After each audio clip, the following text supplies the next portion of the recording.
Hey, welcome everyone to Volume 2 of You and the Tube Sports with your boy Zach Kranz down here in Miami. Last week talked a lot about the NBA Finals. Going to do the same thing right here. We did a little preview last week, and now we're going to talk about a lot of things that happened during those three games. By the way, we want your input. Send us back your video input on what I say, what's going on in the sports world, whatever's going on in your mind. Send it here to You and the Tube Sports. We're going to get all your stuff online. We're going to get it right underneath my video each week. It'll be a fun way to interact with each other. You and the Tube Sports coming to you every single week. Here goes the topic on the NBA Finals. What we talked about last week, the matchups, everything going on with it, what's going to happen, what my prediction was. Well, first three games are over now, and if I check my notes correctly, San Antonio now up 3-0 in the series. The series is over. The Cavs are done. When a team is down 3-0 in a series, there's no chance for them to come back. It's historically known that no one has ever come back from a 3-0 deficit, especially in the NBA Finals. In other series, maybe, but not in the NBA Finals. It's happened it's a rarity in sports, so you pretty much can tell Cleveland, down the drain. They're not going to win this game. They're not going to win the series. They're going to be down 4-0. They're going to lose the series, and that's it. Bye-bye to the Cavs. Although a sweep was not what I envisioned. I envisioned 6 games, Cleveland winning 2. Winning the first game at home, which they did not last night. They lost that game 75-72 in a game where there was a little controversy at the end of that game because they thought Bruce Bowen had fouled LeBron James with continuation at the three-point line. Anyways, let's go back to the Game 1 recap. 85-76, San Antonio wins. In what was not a close game, it was a blowout a lot of the game. LeBron James finished with a poop game, a stinky game. 4 of 16 shooting, 16 points, and 6 turnovers. Not going to do it when you're the superstar of a team. In Game 2, 103-92, this was another stinker game. Even though the score is close, even though 2 games so far, they were lost by 9 to Cavs in Game 1, and now in Game 2 by 11. These games were not close. LeBron had 25 in Game 2, 9 of 21 shooting. A little bit better. The shooting was not so great for the Cleveland Cavaliers. Oh, and the big 3, by the way, they had 78 points. Tony Parker, Manu Ginobili, and Tim Duncan dominated this game. It was 58-33 at the half in Game 2. These were stinkers. I wasn't even watching these full games. When that happens, might as well just put me to sleep, because that's what happens. I snore during these games. And that's so far in 2 games, 2 bad ones. So Game 3, I couldn't even imagine what was going to happen in Game 3. And it might have turned back the clock on basketball 25 years. 75-72 is the final score. This was worse than the Heat-Knicks rivalries back in the 90s with Riley. This was terrible basketball.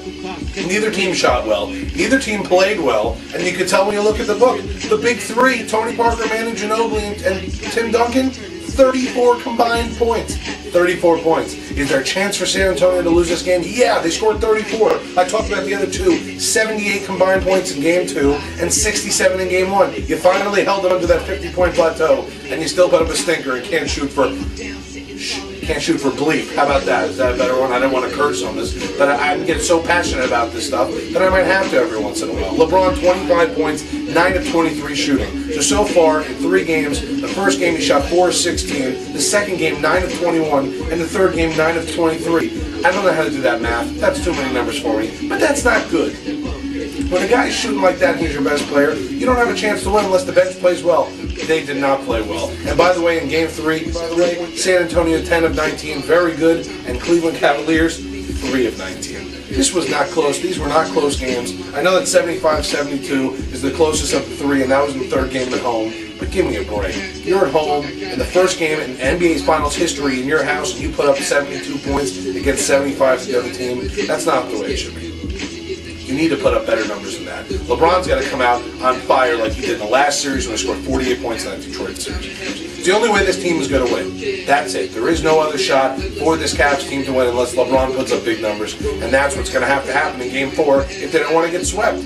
Greg Popovich doing a great job in this series by putting his guys in there when he needs to in the right positions. And Mike Brown, is he getting out-coached? No, he's getting out-manned. The Cavaliers team, the bench besides LeBron James, from the other starting 4 to the bench guys, are all poop. They're terrible players. They're not very good at all. The role players on that team are not playing the way they should be. Larry Hughes, stinker games. Zydrunas Ilgauskas, not putting up great points. Drew Gooden, Sasha Pavlovich, you name it, not having great series in the biggest series of these guys' lives. And LeBron James, he can't do everything. He could try, he could put them on their back and try to go as far as they can, but if they're not playing good either, there's no chance. Tony Parker now, one of the luckiest men in the world, because he's probably going to win NBA Finals MVP, and he's also this summer on July 7th, 07, which ends up being 07, 07, 07, as my girlfriend would say, the perfect time for a wedding. I think she's talking in the background. You gotta be careful. She's probably talking about wedding right now. We shouldn't even bring up that. You know what? From now on these blogs, if I bring up wedding, throw a tomato at me or something. I don't want to talk about it. Anyways, he's marrying Eva Longoria. He's going to be NBA Finals MVP. Tony Parker right now is one of the luckiest men in the world. So it's 3-0 San Antonio. Game 4 coming up in the next few days. We'll talk about that in the next blog. We'll talk about a recap of the U.S. Open going on with the golf. Can Tiger Woods finally come out that little slump he's in? It's been since 2002 since he won the U.S. Open. Folks, 2002? I wish it's been 5 years since I won something big in my life. Alright, so it's been longer than that in my life, and I'm in a bigger drought than Tiger. But hey, I'm Zach from Miami, I'm not Tiger Woods. Phil Mickelson also going to be in this tournament, he's a little hurt. The whole thing going on with John Daly, these are topics we'll talk about next week. NBA Finals recap, can the Cavs win a game? I say no. I said in my last prediction 4-2, boy was I wrong. If Cleveland does end up winning 2 games in the series, I will come back and bite my own face next week. Maybe I shouldn't make that prediction just in case it happens. Anyways, this is Zach Krantz live in Miami. We'll be talking every week with you and the Two Sports. This is volume 2 for you. We'll come back every week. We want your interaction, though. Send us your video blogs. We're not going to call it blogs for a while. Just blogs in the beginning until I finally get 15, 20 minutes out here in a row. But I don't really know what I'm doing with this camera stuff yet. So once Brad, the genius behind the camera, finally gets down here and starts videotaping stuff for me, we're going to do it like this every week. You and the Tube Sports, your man, Zach Krantz in Miami. We'll see you next week.